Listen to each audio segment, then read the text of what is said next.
LED avadanlıq hesab edilmir. İstər LED işığı sən duman əleyhinə olan lampalara qoy və yaxud da ki yaxın və yaxud uzaq vuran işıqlara.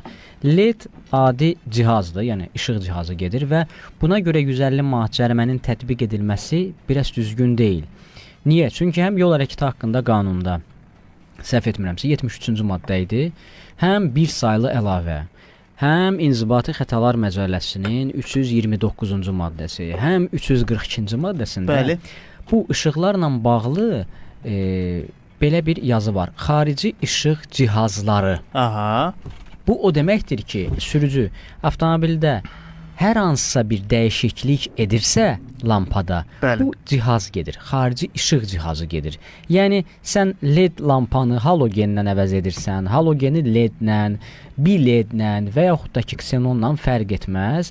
Bu işıq cihazı gedir və işıq cihazına görə 150 manat məbləğin cərimənin tətbiq edilməsi düz gəlmir. 150 manat orada yazılır. Normativ tələb pozulmaqla avadanlığın quraşdırılması və ya dəyişdirilməsinə görə. Bax, adam H7-ni, H9-u, nə bilim H1 halogeni çıxarır, yerinə H1, H7, H9 LED lampa qoyur, tam keçir də yerinə.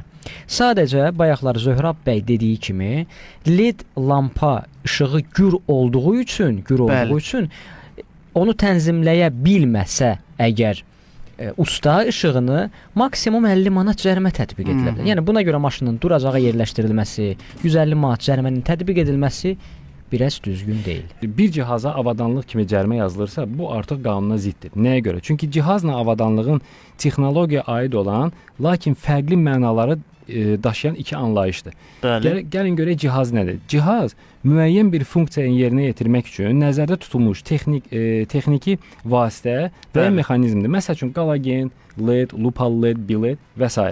Avadanlıq isə əlavə avadanlıq. Məsəl üçün hər hansısa blok, hər hansısa bir şunullar, relé, məsəl üçün qruz da qoyurlar. Bunlar avadanlıqdır. Amma burada bir məsələ var. Məsəl üçün, bax mən belə izah edim desə, mənim faramda istehsalçı mənə kod qoyub HC, bayaq dediyim kimi, hansı tip lampalara, məsələn qalagenə LED-ə mənə işarə edir. Amma elə faralar var ki, D kodu da var orada. Bu D kodu o deməkdir ki, sən ora ksenon lampada quraşdıra bilərsən. Okey.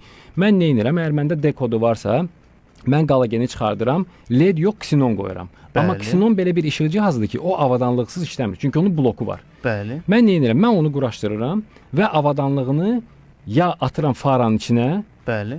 Təbii ki, bu cərimədir. Çünki avadanlığı, yəni bloku qızma dərəcəsi var və o sabah yanğına səbəb ola bilər. Buna görə mənə həmin o 342.2 normativ tələblərin pozuntusu ilə mən nə edim? Normativləri pozdum. Blok olmalıdır faranın çöl hissəsində. Mən onu faranın içinə qoyuram və ona görə mənə 150 manat cərimə yazıla bilər.